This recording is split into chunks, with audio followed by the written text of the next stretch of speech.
Imagine the future of sports does not distinguish sex. It distinguishes and sorts people by hormone ratios. I'm making this up, but imagine that if that were the case. That would be interesting. You get a hormone test, you're in this range, and then you compete against other people with the same range of hormones. That's ridiculous. That's Neil, that is ridiculous. Imagine going down the liberal rabbit hole so far that you end up here at this place. Mr. TV science guy, Neil deGrasse Tyson, has come up with a harebrained idea for how to deal with trans athletes. Just give every competitor a hormone test and sort them that way into groups. Just forget about our entire history of dividing sports into men's and women's divisions. Instead, just measure how much testosterone and estrogen they have, and then you can have women with high testosterone competing against men with low testosterone, or God knows what else. What could possibly go wrong, Mr. TV science guy? Even former tabloid editor Piers Morgan, of all people, thinks this is absolutely insane and ludicrous. And, and total nonsense, because that's what it is. I mean, it makes absolutely no sense at all. So they get into it a bit here. Let's take a look at this clip. This brings me neatly, actually, to another part of that Bill Maher interview, which I really enjoyed. Love watching you on Bill Maher. But you had a little disagreement about this very hot potato issue about the science of trans athletes in women's sport. Let's take a look.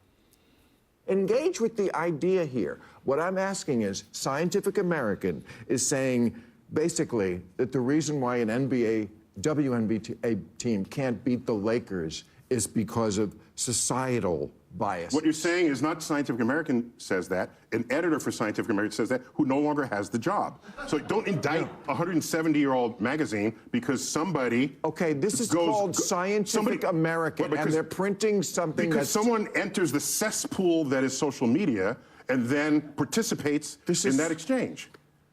So why can't you let's talk about science. Why can't you just say this is not scientific and Scientific American should do better?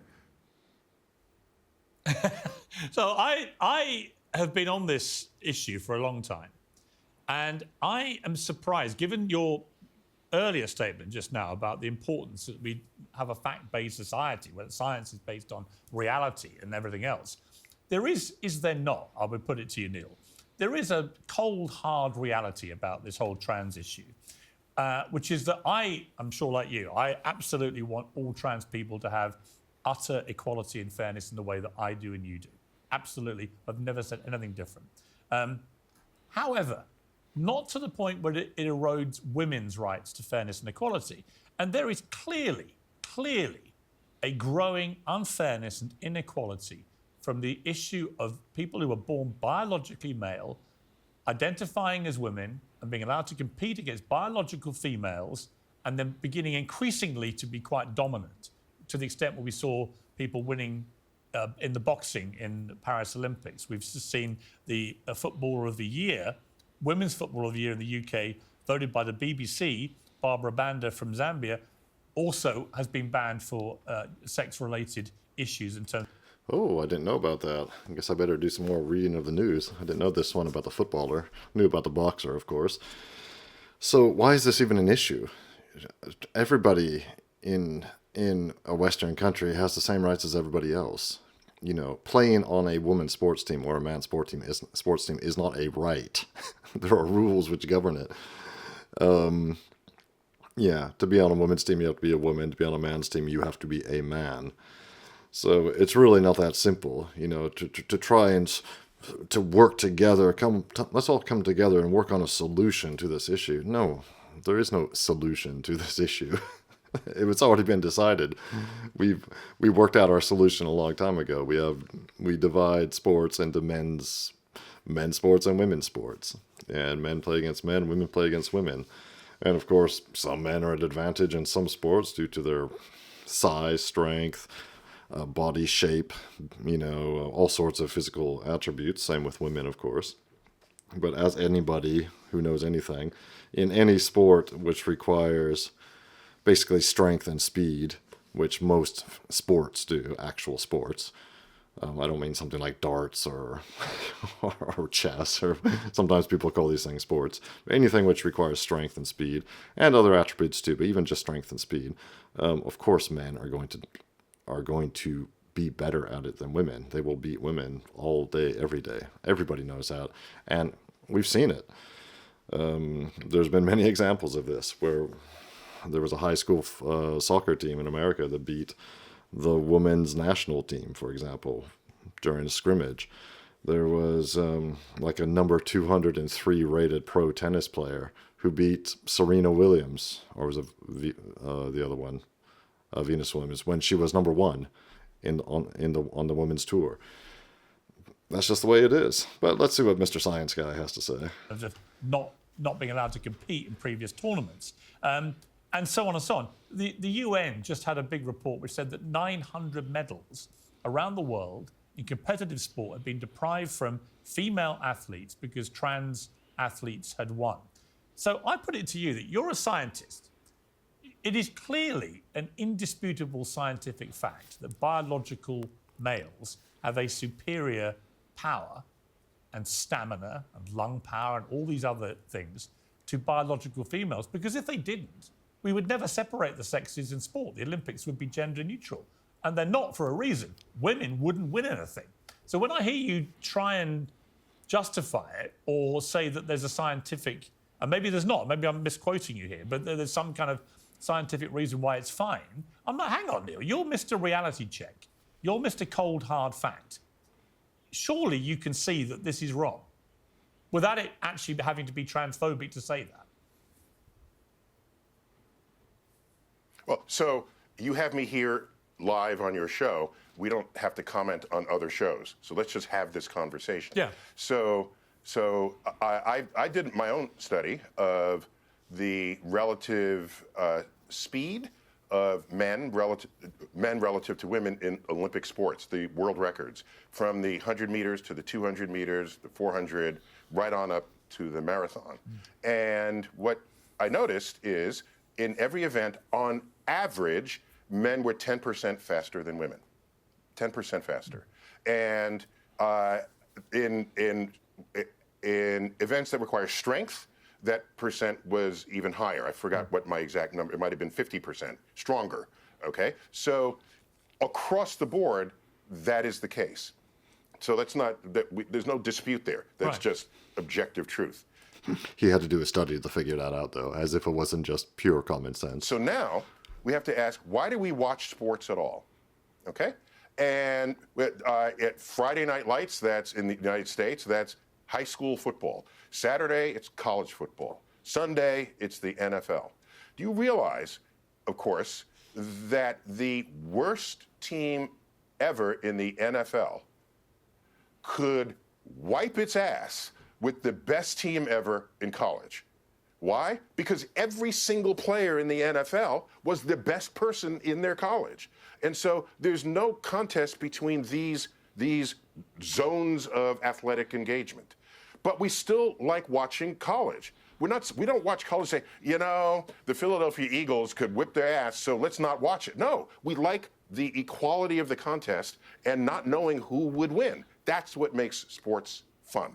Okay, so if there's a wave of trans women who dominate the sport against other women, all those sports will become less interesting based on how we all watch sports. Even the Super Bowl here in...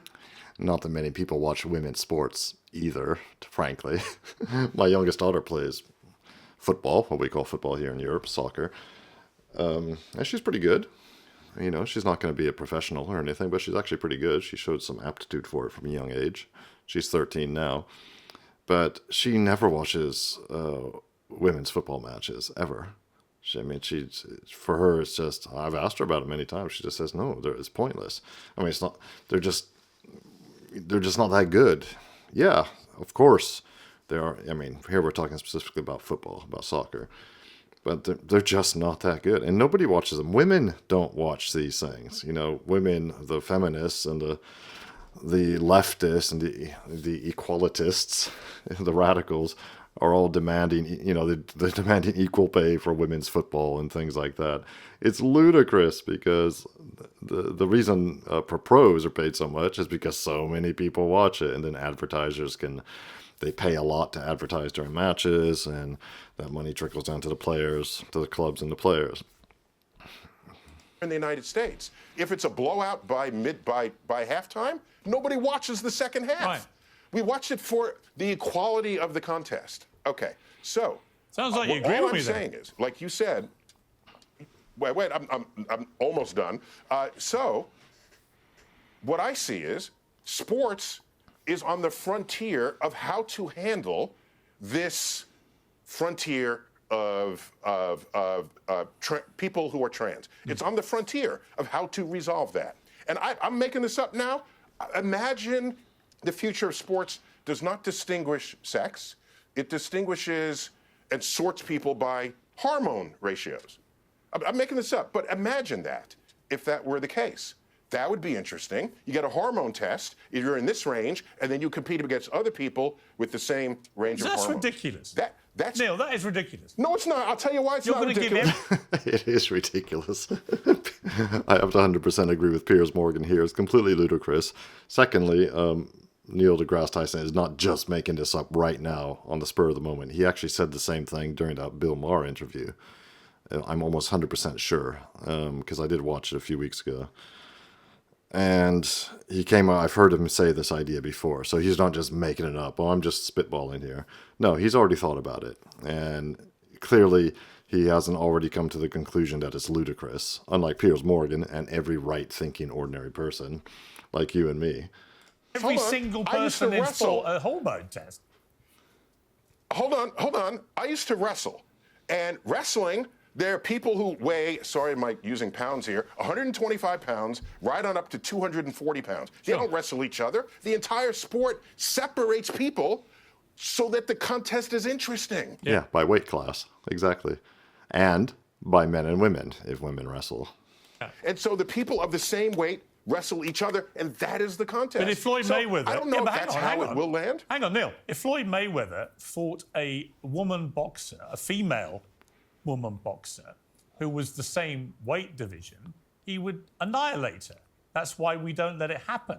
And in fact, in the Paris Olympics, the winner of one of the women's boxing competitions, one of the Piers, females that's not who what I was took her talking on. about. Well, yeah, but my point is that I just think that, if you don't mind me saying, I say this respectfully because I love you, but it just seems to me like you've dug yourself into a slight hole on this issue, and you're trying to get out of it. And now you're suggesting slightly madcap theories, whereas the science to me is obvious. You've already given the best argument I've heard for why That's not the point. for why we That's not separate the point. sexes.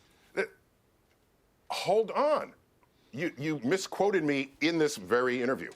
What I said was the idea of creating categories within a sport, splitting them in the example I gave, which I just made it up, like hormone ratios, is not fundamentally weird compared to dividing wrestlers by weight. No, it because is. the only It is. reason why you I'm do gonna this respond. is to make an interesting contest. No, Neil, you're wrong. And so you said Floyd Mayweather fight. Hold on. You're you wrong. said Floyd Mayweather. You're not fighting allowing a for the woman, superior male biology when it comes to lung capacity, stamina, to body mass, to muscle mass, all those things. If you just take one criteria of hormones, you're not allowing all that.